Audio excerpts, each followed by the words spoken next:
We can get started. So thank you everybody for joining us tonight for Word on the Street Fall Reading Series. Tonight we are so lucky to be having Genevieve Graham join us. Before we begin, we're just going to start with the land acknowledgement. And the City of Lethbridge has a new fancy video that I will share with everybody.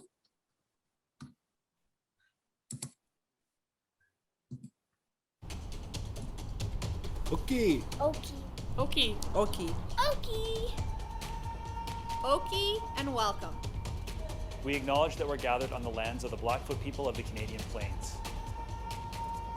We pay respect to the Blackfoot peoples past, present, and future. We recognize the thousands of Indigenous peoples From many diverse nations. call Lethbridge home. Including members of the Blackfoot Confederacy, of the six gates of the beat. Akana, Kikani. Siksika, Amskapi people. As well as other First Nations, Metis, and Inuit peoples. We respect Indigenous people's cultural heritage, Beliefs, truth and relationship to the land. that stretches back in time. We will not blink at history. We will not blink at history. And we will learn from it. Okie is an invitation. A step forward. in Blackfoot, Oki means hello. Oki means hello. Hello. Okie. Okie. Okie. Okay, and welcome to the lands of the Blackfoot people.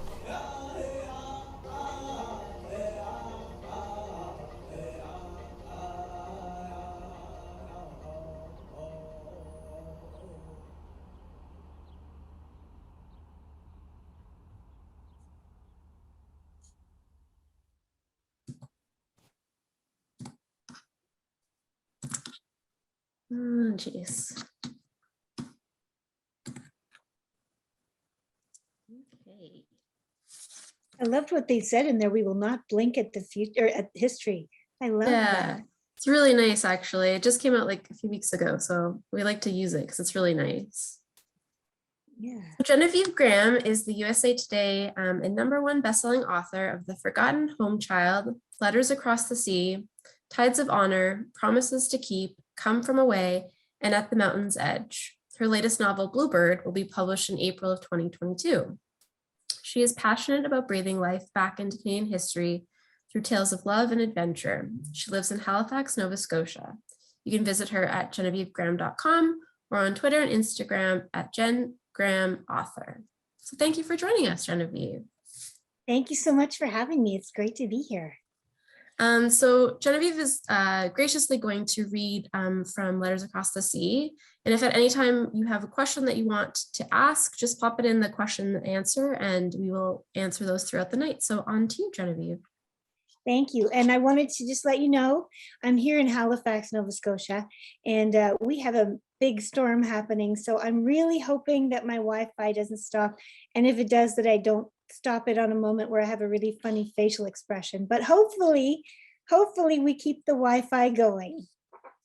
So I wanted to read to you from Letters Across the Sea. If you have read the book, you know that there's basically two major points of history in it. And the second one is the one I'm going to address tonight. It is set in World War II, and it revolves around the Battle of Hong Kong.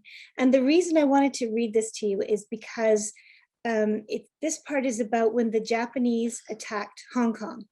And it happened on December 8th, 1941. So 80 years ago from this coming December 8th. So I thought it was pretty monumental. At this point in the story, I have the main character, Max, and his friends, Richie and Arnie and David, and they are all in Hong Kong. They're from what is called a garrison force. These men were not trained for battle. They just were sent there to protect the garrison. And they were told, don't worry, it's perfectly safe down in Hong Kong because the Japanese have been fighting China since 1937, and they're tired, they're old, they're worn out. But if anything happens, it will be minimal. So at the time that I start this, the boys were just sort of enjoying Hong Kong. Everything was calm, and they had been told, don't worry, so they weren't worried. This is chapter 15 from Max. Max, get over here. You got to hear this, Arnie shouted, a note of panic in his voice. Max was just walking into the barracks when he heard Arnie shouting at him. He, David, and others were gathered around the radio by their bunks, and Max heard the announcer's voice chopping urgently through the static. What's going on? Max asked, ducking through the bunks toward them. David waved him over. Japan just attacked Pearl Harbor. They're blowing up all those beautiful battleships we saw. They bombed Honolulu, too. What are the Japanese doing in America? Max asked, stunned. Shh, it's still going on, David said, leaning into the radio. Hello, NBC. Hello, NBC. This is KGU in Honolulu, Hawaii. I am speaking from the roof of the Advertising Publishing Company building. We have witnessed this morning the distant view of a brief, full battle of Pearl Harbor and the severe bombing of Pearl Harbor by enemy planes, undoubtedly Japanese. Listen to that, Ernie said, his face pale. It sounds like total ruin. Word of the attack spread through the barracks, and the crowd jostled behind Max, trying to hear. He and the others stayed by the radio all morning, listening to updates. The city of Honolulu has also been attacked, and considerable damage done. This battle has been going on for nearly 3 hours. Why would they do that? Arnie asked. America wasn't even in the war. It was only a matter of time, Richie said, his hands tucked tight under his armpits. Max nodded, thinking it through. They would have probably joined the war soon, and the only way anyone could get ahead of them would be with a surprise attack. They're in it now. They have no choice. But what does this mean to us? Richie asked. Means the Japs are busy over there, someone replied. Means we're safe. But over the next few hours, the radio crackled with updates, and Max felt the tension snapping through the room like a live wire. Japan had gone on to attack the Philippines. Then they'd invaded Malaysia. 6 hours after Pearl Harbor, the Japanese bombed Hong Kong's airfield, which was being defended by British forces. They've destroyed 5 RAF planes, one of the men reported, returning to the barracks with updates. The Brits will fight them off, Richie said, right? They told us it would never come to anything. Max wished he could reassure him. I don't know. Don't say that, Richie said, holding his gaze. You never say that. Arnie let out a slow breath. I used to think my brother was the one in a scary position whenever he heads to Europe. Now I wish I was Samuel. This place is in trouble. Max was positive he wasn't the only one who didn't sleep that night. Try as he might to calm his mind, he could sense the danger drawing closer by the hour. The next day, word got out that the Japanese were in sight of the main British defenses and had set up artillery. Max went to Sergeant Cox and asked what was going to happen, but the sergeant said the Canadians hadn't been issued any orders. While the Brits battled the invaders, Max and the rest of C-Force paced the barracks, and thousands of Chinese refugees loaded what they had onto wagons. When he asked one of them where they'd go, they waved their busy hands and vaguely said north, then west, toward the new territories. They'd fled the Japanese before. They'd witnessed what the enemy was capable of doing, and they weren't sticking around to see it again. On December 10, 3 days after the Japanese sank most of the American battleships, they torpedoed the British Royal Navy's HMS Prince of Wales and HMS Repulse in the South China Sea. We got to get moving, Max muttered, bracing himself against Arnie's bunk. He felt like a trapped animal. We have to either fight or retreat. They've sunk all the ships. No one's coming to help us. But the sense of urgency Max and most of the others felt appeared to be lost on the men in charge. Sergeant Cox maintained a stony expression, though Max could tell from the way his eyes constantly scanned the area around him that he was as confused as the rest of them. Everyone kept repeating what they'd been told, that the Brits would beat the Japs back and they'd never make it to Kowloon. All they could do was sit tight and hope the people in charge were right. Here's my cat. Richie, Max said, watching his friend pace. 1 second while I get her out of here.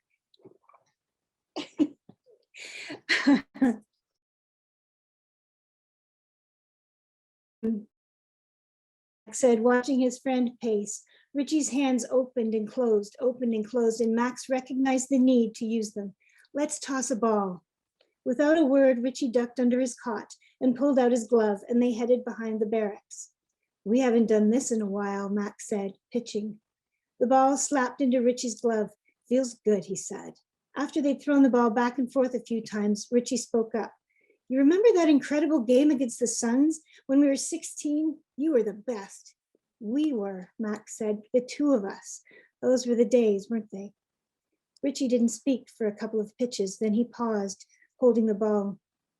I think we're in trouble here, Max. This feels like the night of the riot, you know, when everybody knew it was going to be a brawl to remember, but none of the cops showed up. That's how I feel right now. Like, why isn't anybody doing anything? Max punched his glove, nodding. He knew the feeling exactly. We're supposed to pretend it isn't happening. Richie's eyes went to the sky. What's that? Max turned, startled by the sight of airplanes coasting in on the horizon, traveling swiftly in a wide V. Think they're ours, coming from Singapore? Sure hope so. Something dropped from one of the approaching planes, and Max frowned, squinting to see. Then he made out more of the small, dark objects tumbling from the sky, and he saw smoke plume up. From somewhere inside the barracks, Gander the dog began to bark hysterically. All at once, Max understood, and he and Richie exchanged a look of horror. Get inside, Max shouted. That was the perfect part to read. Thank you. Yeah, Thank you. that was perfect. So anybody has any questions, please feel free to pop them into the question and answer. I have some, and there were some that were sent to us, so I will start with those if that's okay. Of course. So you just read a little passage from it, but would you mind giving people an idea what Letters Across the Sea is about for those who may not have gotten a chance to read it, because it has quite the holds list at our library. Of course. Letters Across the Sea is, well, I write all Canadian historical fiction. So everything I write is based on facts of events and people that happened in our history, but that most of us don't really know much about. Sort of the stories that have been swept under the rug. And Letters Across the Sea contains a few of those stories.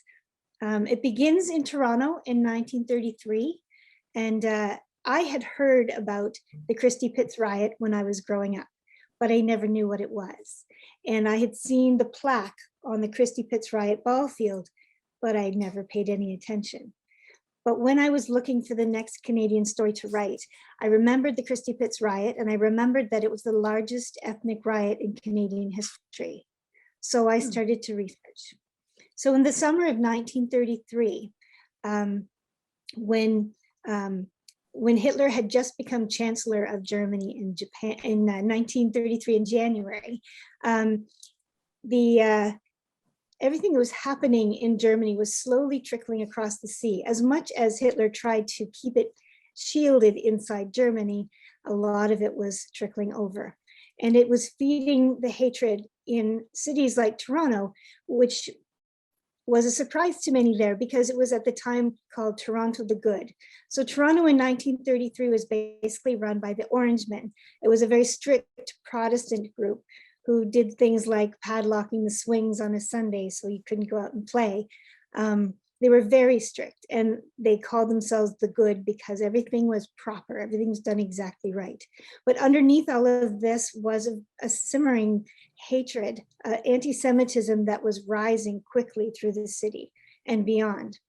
It got to the point where there were actually clubs called swastika clubs who wandered the streets, cleaning up the streets, roughing up Jewish people and Jewish businesses. And then the Jewish people would have their own gangs to rise up against them. And that summer was a very hot summer, and it just kept getting hotter between the two sides. This was during the Great Depression, when people were looking for good family entertainment that was free. And the best of that was baseball. So on the night of August 16th, 1933, there were about 4,000 people who eventually came to a ball game between two teams. One was called St. Peter's, which was a Protestant team, and the other was called Harvard Playground, which was mostly Jewish.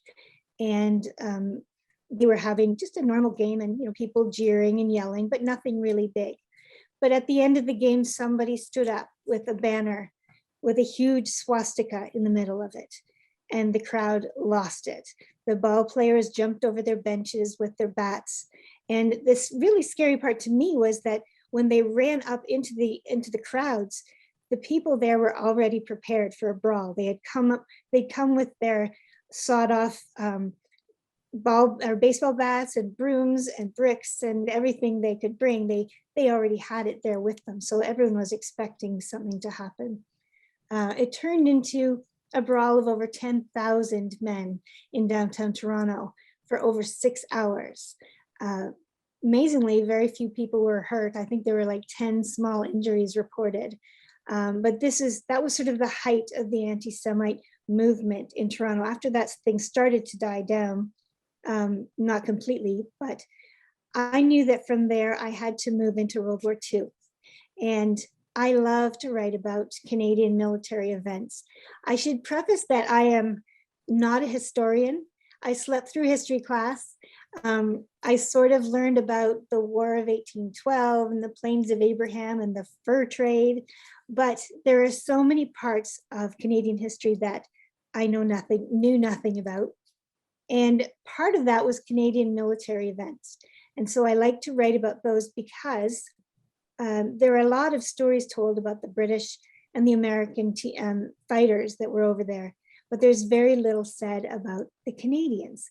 And for example, in The Forgotten Home Child, I wrote about the Battle of Sicily.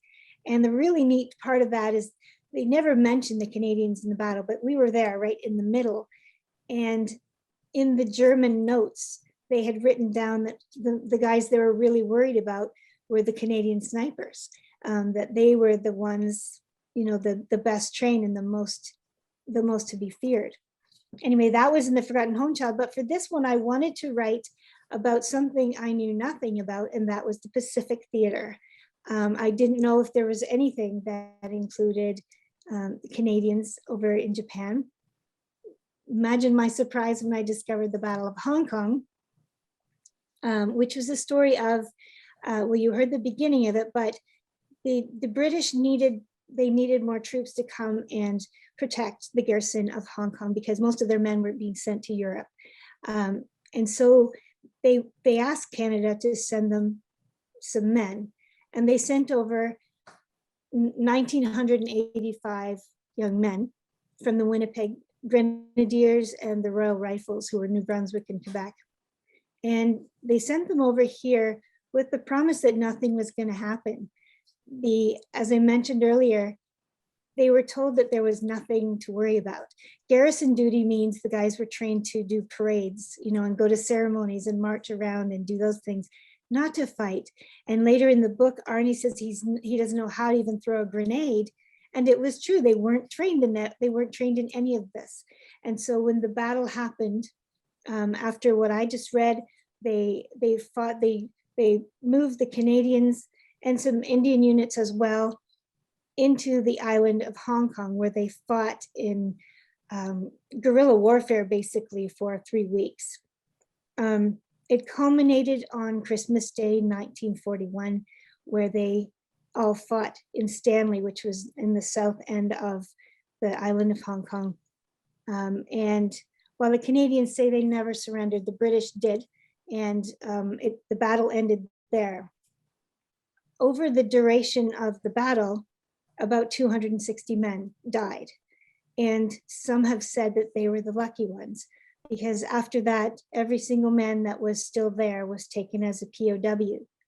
And the Japanese had absolutely no thought of working with the Geneva Convention. These men had, in their eyes, they'd surrendered, and they weren't real men, and they didn't deserve any kind of kindness. And for the next almost 4 years, it was actually the longest POW captivity in World War II. For all that time, the Canadian men were starved. They were worked as slave labor. Digging in mines was one of the things they had to do. And then they were told later that it wasn't mining, that was their tomb that they were digging. Like they saw men needed.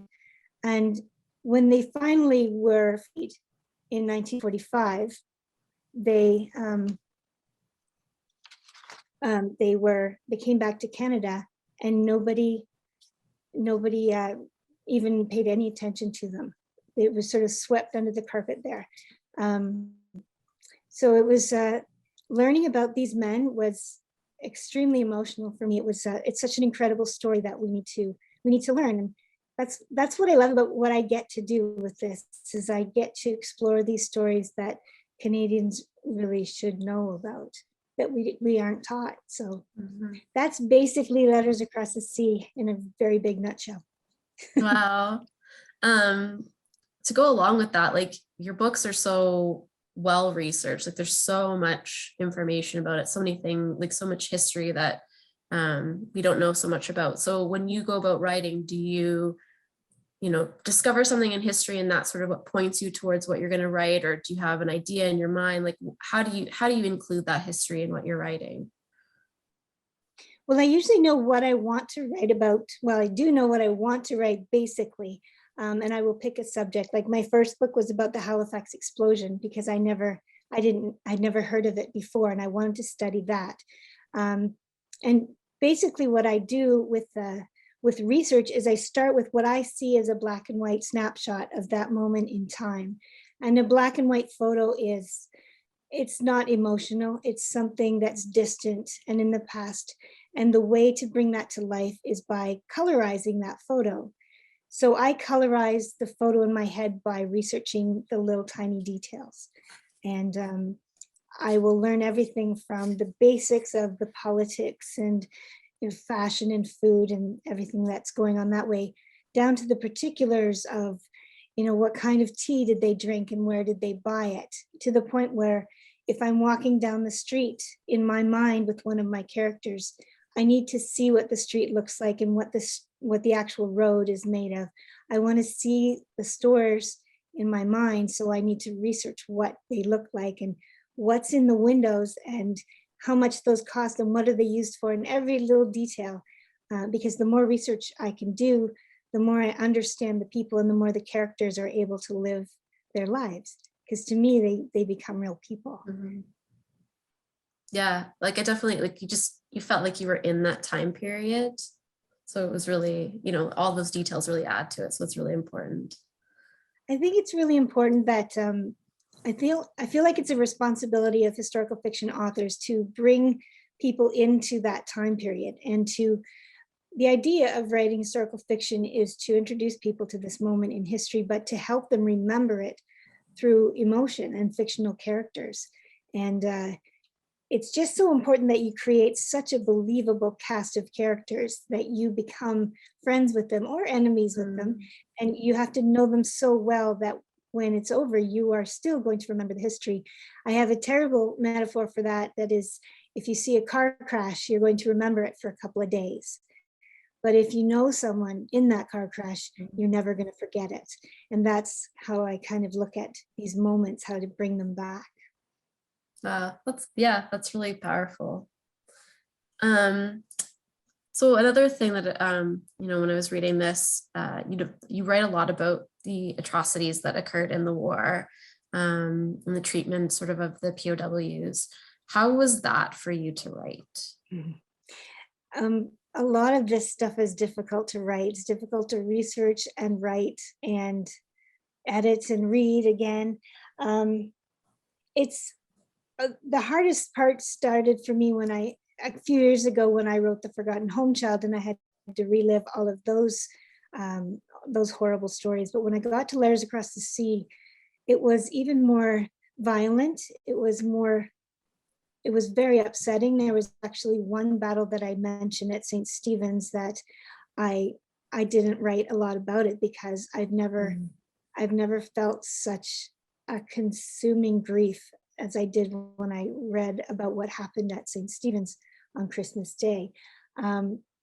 It can get extremely emotional, extremely uncomfortable, and but it's important, right? It's, if I don't feel it, then readers won't feel it. So my husband comes up and says, "Oh, again, it's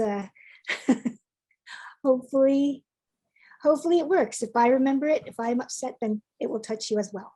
Yeah, definitely that massacre again, something that I'd never heard of, but I think more people need to hear about it.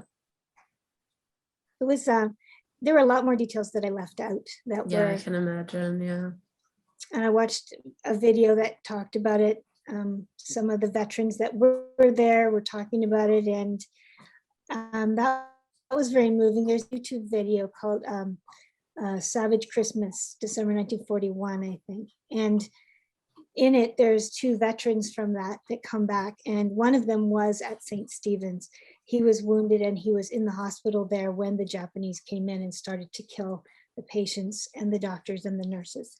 And seeing this man decades later, reliving this and seeing what it did to him, it was extremely difficult. But it was reality. And I think history, you have to take in all of it, not just the pretty stuff, not just the politics. It all has to come in.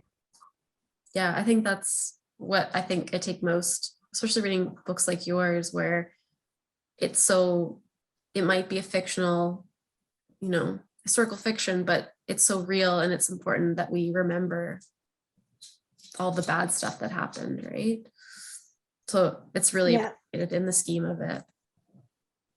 I'm glad. And for me, this gave me a lot more insight into veterans that were wounded, veterans that were suffering from PTSD, and the POWs, men that we don't actually think that much about on Remembrance Day. We go and we are grateful for the men who died, who did so much for us.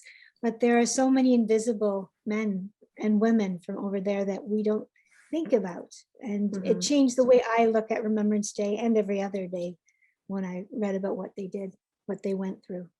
Yeah, exactly. So the question that I had for you is, do you find that writing historical fiction becomes harder as time goes by? And we kind of get further from the period, like you were mentioning, 80 years now that we're out from that. And so the further we get, do you find that it's harder to write about historical fiction, write historical fiction? You mean why I'm writing about mostly 20th century? Yeah. I think I relate better to it when it's 20th century. It is closer, but I don't have trouble researching. There are better, there's interviews and videos of people that were involved in events in the 20th century. But there are some very cool things that happened in the 19th century and even the 18th that I've written about. In the end of the around 1898 was the Klondike Gold Rush and the early Mounties, and that was an amazing story. But the details of that decade would be very different from what I wrote in this one. And then I wrote about the Acadian expulsion in Promises to Keep, and that was back in 1755. So it's not more difficult. It's very different researching something in the 18th century than it is in the 20th, but it's all intriguing to me. And I've just been caught up in a lot of 20th century stuff right now. And my next one is World War I. So it's back and forth. It's whatever subject grabs me, then I'm going to dig into it. Do you find those firsthand accounts really crucial to your writing process, though? Does it help in, kind of building that backstory? Yeah, it helps make it more real. When you've got the firsthand reports, it's not just something that you're reading in a textbook. It's somebody who has actually been there, and you can feel it in the words that they say.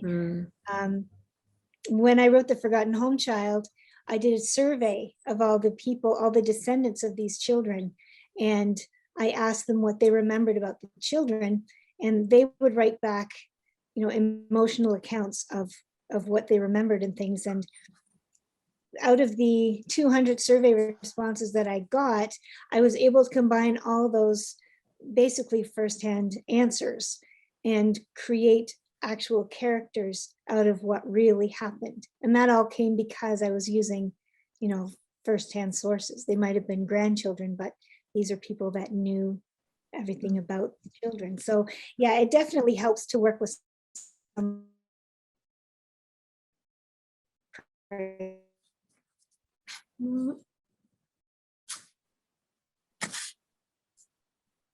lost you briefly. You're back now. Me too. Yay. I was like, oh no. No, I can hear the rain out there. It's the rain's coming down like crazy. So Oh no. hopefully we're good. Fingers crossed. We gotta get through it. Yeah.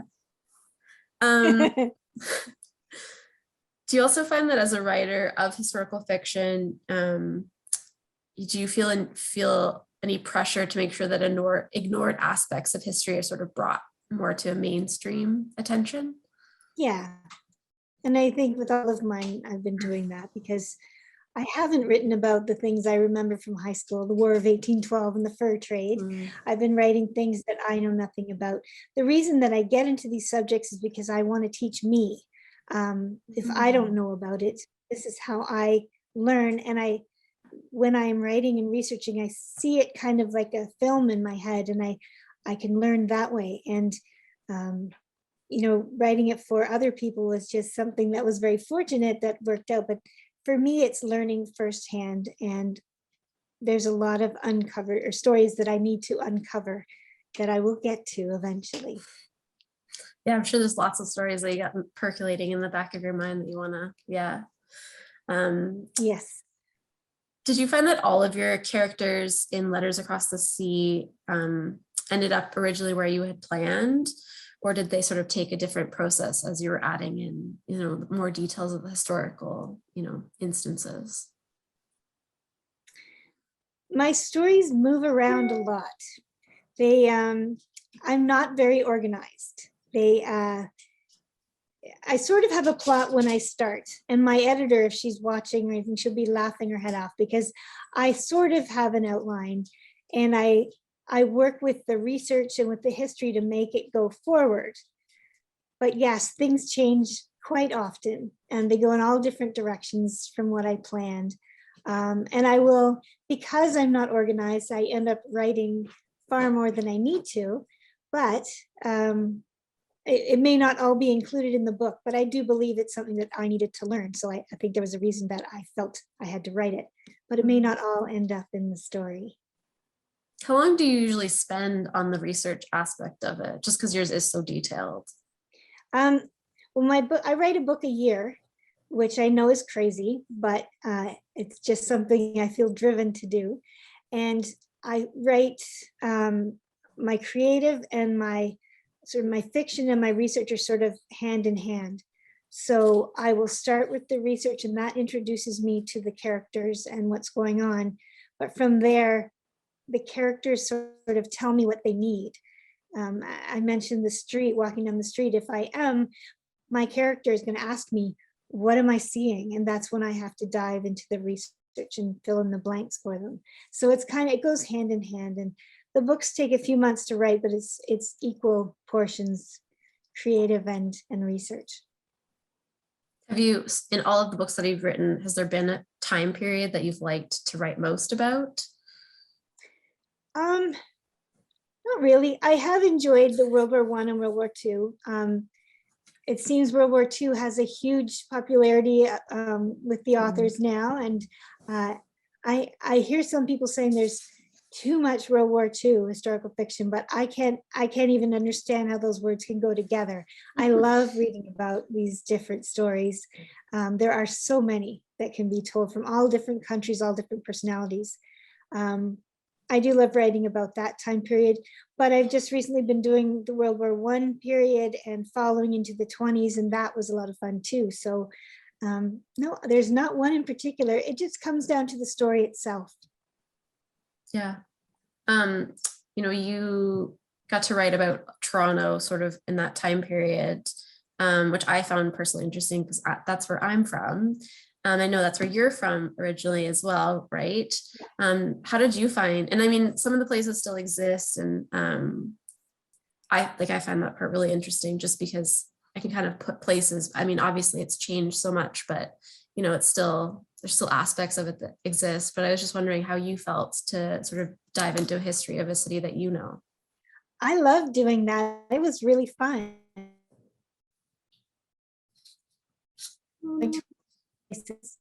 And things like Christie Pitts Park and Kensington Market, I would go there with field trips, things like when I was really little. So all these things that I was writing about it was fun. It was bringing back my own history, but learning about all the anti-Semitism, all the violence and the hatred that was going on in my city was pretty disturbing. It was hard to read that part.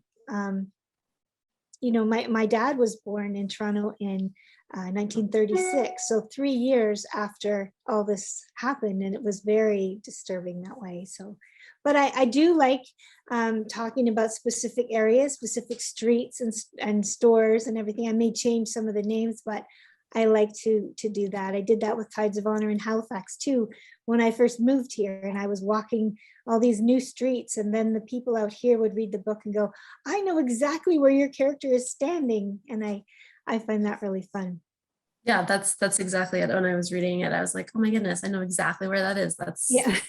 It's just so, because you could just put it into perspective, and it's so interesting. But I also completely agree with you. I was really surprised because the Toronto that I grew up in was very, it didn't feel like it would ever be like that. So to hear that, it had that really painful past, and to be like that, especially in kind of the world that we live in now too, right? It was a little upsetting to read that, but I think really important as well. Yeah, I think it's important that we see, with everything that's happening now, that some of these things have, in a way, happened before. And we can get past it. We've done it before, and we can do it again. Things will keep improving as we learn. If we forget about history, if we block it out and delete it, then we're not going to learn quite as much about it. So that's why I liked in the introduction that you played, that we don't blink at history. I thought that's a great way to look at it. Mm-hmm. Yeah, exactly. Because you write historical fiction, do you read other historical authors? Yes. Favorites? Can you share some of your favorites with us? Well, I've always been a big fan of Diana Gabaldon. She's, the whole Outlander series is incredible. I love reading anything by Kate Quinn, Pam Jenoff, Kristen Harmel, Julia Kelly. There's just so many right now that I love working with. Janet Skesley and Charles, she wrote the Paris Library. That's a fantastic book as well. So there are a lot, and I feel really lucky to be among them. It's a very close community. Jennifer Robson was someone that when I was just starting to write, I looked up to her so much, and now she and I are friends, and it's been a really great experience doing that. And Kate Quinn wrote something for Letters Across the Sea to put on the cover, and I never could have dreamed that a few years ago. So, wow. Yeah. I grew up as a huge fan of Kit Pearson. So to me, it's like I'm growing up into a new level, but like that's what it reminded me a lot of, is like my young childhood of reading Kit Pearson. So yes, for sure. We have a question from somebody in the audience. They said, I have introduced you through this book. This is their first book of yours, Letters Across the Sea, and they loved it and they learned so much. They're looking forward to reading your others. They want to know, do you use the same storytelling format, telling the story through different characters, through different time periods, like jumping from different times in the format of each of your books?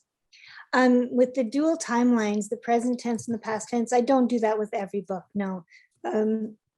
Sometimes I do it just because I feel that the present tense version of that is important to tell. With the Forgotten Home Child, I keep bringing that up, but with that one, I used a dual timeline because there's so much progress in learning about the home children right now, and I needed the children in the past to realize that there was progress being made to understand who they were. So, but there's other stories, Letters Across the Sea, I did not use present tense. I just needed to be right in the story for that one. Perfect. So Letters Across the Sea was sort of divided into 4 parts, which I thought was a really interesting way of telling the story. Did you find that there was a harder time to write for the book?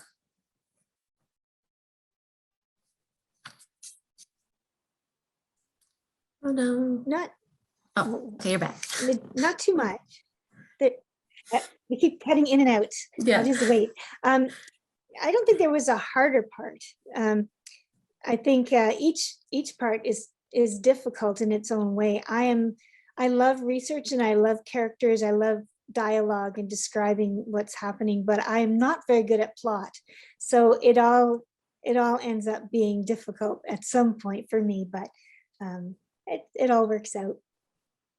Did you have a favorite part for you to like in the story to write, or that you enjoyed writing the most?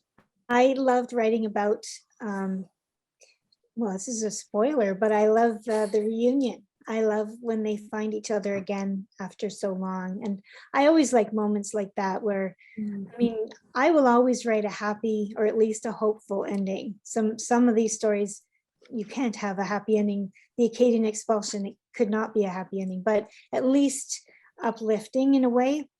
And and I will also always have a love story. I don't write sex, so I don't call it romance, but it's a love story because I feel that emotion is how you connect to these. And obviously love is the emotion that's most important.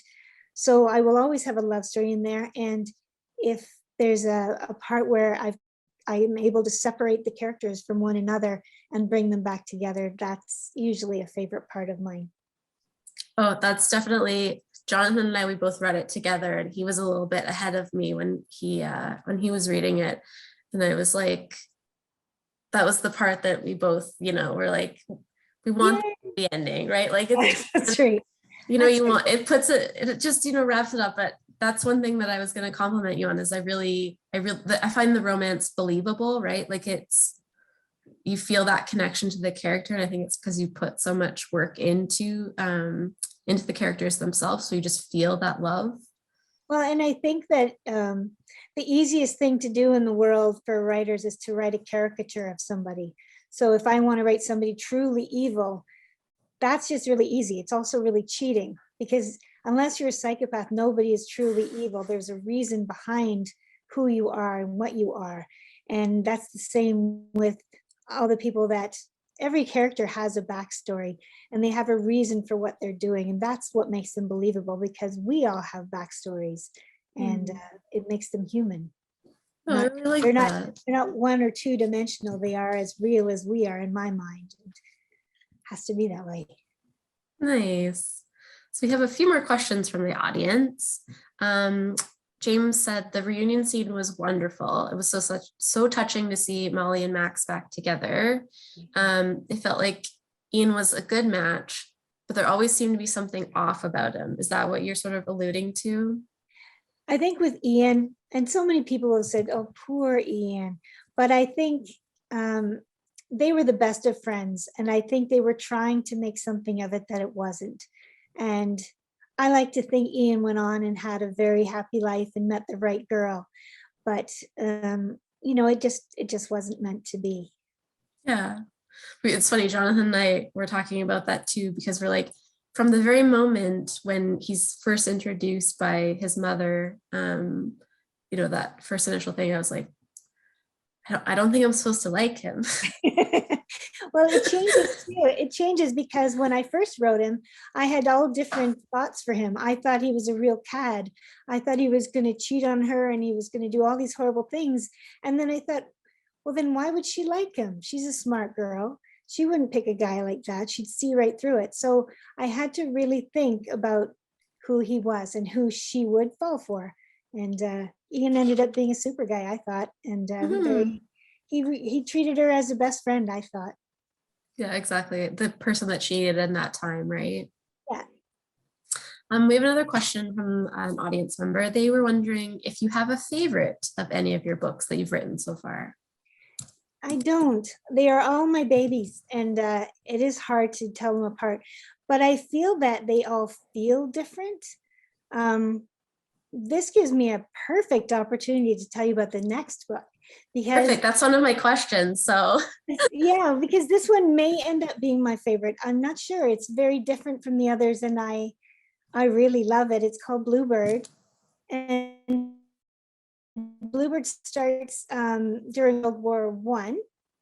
In World War I, the only job that Canadian women could have overseas was as Canadian nursing sisters. They started off as nuns, but by the end they weren't nuns, they were just qualified nurses. And they were called Bluebirds because of the color of their gowns. It was a sort of a robin's egg blue with a white apron, and the men would call them Bluebirds and they also called them Angels of Mercy. So the story starts in Belgium with my character Adele working as a nursing sister in a clearance center, which is one of those clearance hospitals. Were sort of semi-mobile. They got as close as they could to the front, but they would have to move when the front moved. She is from Windsor, Ontario, and she is about to meet, or she will meet actually right in the beginning, my other character, Jerry. And Jerry is a tunneler. So this was another part of the history that I knew nothing about. The Canadian tunneler battalions actually tunneled underneath the trenches, and they would plant mines and blow up the trenches. And it was an underground war field. The Germans were also digging tunnels, and so occasionally they would cross over each other and they would have hand-to-hand combat 100 feet below ground, and they would blow each other up. It was just a horrible way to live, but we know very little about them. So Jerry is a tunneler, and I will tell you that the first time I ever heard of a tunneler was when I was watching Peaky Blinders, one of my favorite shows. And during that, the leader of Peaky Blinders, Tommy Shelby, is actually a tunneler. And when I was watching that, I had to learn if we had any, and we did. We had 3 companies of them. So Jerry is wounded, and he will meet Adele in the hospital, and they both discover that they are both from Windsor, and wouldn't that be nice if we could get together someday? And then I move on forward, and I send them both home after the war, and I put Jerry into the exciting wild world of bootlegging and rum running during Prohibition. And it's a lot of fun, this story, I think. And I did use the dual timeline. In the future, this shows up in the very first chapter, so I'm not really saying anything big, but there's the beginning of the story. There's a man that walks into a museum, and he's talking with another one of the main characters, Cassie. She works at the museum, and he says, I'm doing renovations in this house I just bought, and I bashed through the wall, and I found this old bottle, and I think there's a whole bunch of them in there. And it ends up that they are whiskey, the whiskey bottles from 100 years before. And the reason I did that is because I had read an article in the New York Post about a couple who had bought a house built by a bootlegger in the 1920s in New York. And when they started renovating, they would pull off the outer parts of the house that were all rotting away. And there were bottles of whiskey hidden within the walls. So it was a perfect reason to write about the present and the past working together for that. That sounds really exciting. I'm now It's fun. really It's anticipating April. Yeah, Yes. Can't wait for April. We have another question from the audience from Roxanne. They write, I've enjoyed a couple of your books now, and I'm really looking forward to reading more. As a 4th generation Canadian born in the prairies, I've been pleasantly surprised how much I'm learning about some of my own family history, and learning more about my husband's grandmother, who was a home child, to gaining more understanding of my own grandfather's experience as a World War II veteran. Your books have been enlightening. And they ask, do you plan to write anything about the history of the Metis on the prairies? What I would like to write about at some point is, I want to write about building the CNR, building the railway. And in there, I would like to look at maybe the Red River Rebellion. I'd like to look at the Western culture that came up into Alberta and the prairies and all of those things. But it's a fine line what I can write about when it comes to that, because as with the residential school system, as much as I want to learn everything about that story, it's not my story to tell. So it's up to them, and there are some amazing authors that are finally becoming known, and that's their story to tell. So I will learn those stories, but I won't be telling them, unfortunately. Yeah, that makes sense. Okay, I have time. I think we have time for about one or two more questions. So another question that I had thought of when I was reading your book was, you talk about, or, you showcase, a newspaper writer, and Molly, ends up writing in the newspaper. But I found it really interesting when you were talking about, sort of like the inaccuracies that were being told through the media. And I'm just wondering if maybe you could touch on that a little bit. Yes, that was pretty fascinating, especially considering these days with everybody talking about fake news and who's actually telling what's really happening. In the story, I talk about 3 major newspapers in Toronto at the time. The Daily Star was sort of the middle of the road newspaper. The Evening Telegram was in complete denial of anything that happening in Germany. And then there was the Yiddish journal that was, of course, in Yiddish, so I couldn't read it, but I did have some translations of it. They were telling the real story that was happening in Germany. And I found it really, really interesting to see how this whole concept of the media only telling us one side of the story is definitely not a new thing. And learning about things like when the Daily Star, the middle of the road one, started to catch on to what was happening in Germany, and started to actually admit that, yes, Kristallnacht happened, and there were major events that you're not hearing about, and they are doing this to these people, then the Evening Telegram would come back and call them the communist rag because they were telling what they said were lies. So it was very, very interesting to me. And I did find it interesting because I was writing it in this time, like right now, when everything is going on and there's so much controversy about what is actually being said in the news. So it was interesting.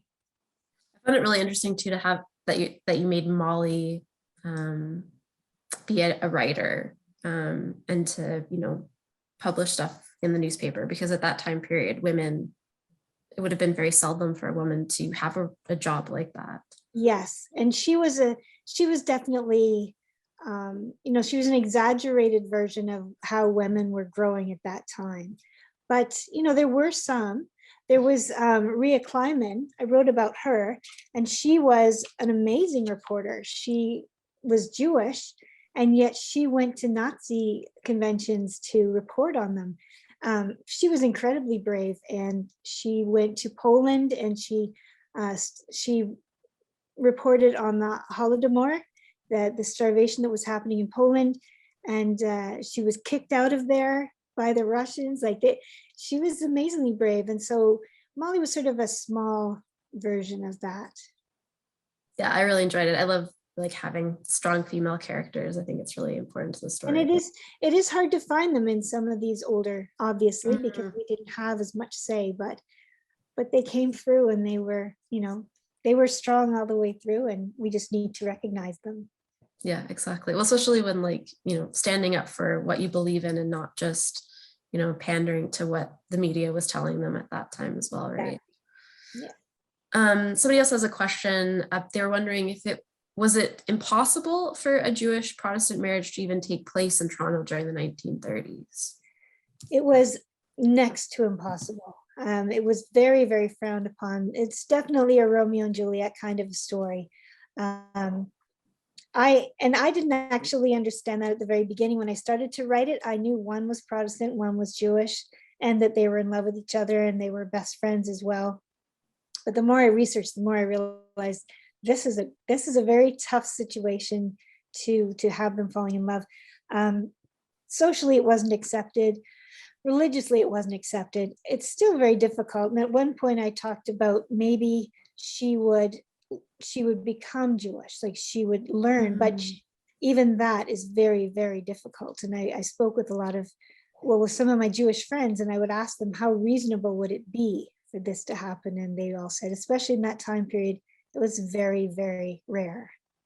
Yeah, I actually wondered that. I was wondering if that's where it was moving towards, just because she was taking a stand on supporting Jewish rights during that time period, which a lot of people obviously wouldn't. Right. Yeah. Well, I think we're out of time. We're at the time for the end of the night. So I wanted to thank you so much, Genevieve, for joining us tonight. And I'm so grateful that the internet stayed for you as well. And attending as Mostly. well. Yeah, no, it's pretty good. There's just little cuts out in here, but it was pretty good. And for everybody attending tonight, and for Char as well for signing for us. And I really appreciate everybody attending our latest fall reading series for Word on the Street. So thank you, everybody, and have a great night. Thank you. Thanks, Genevieve. Thanks, Thanks. everyone. Night. Have a good night.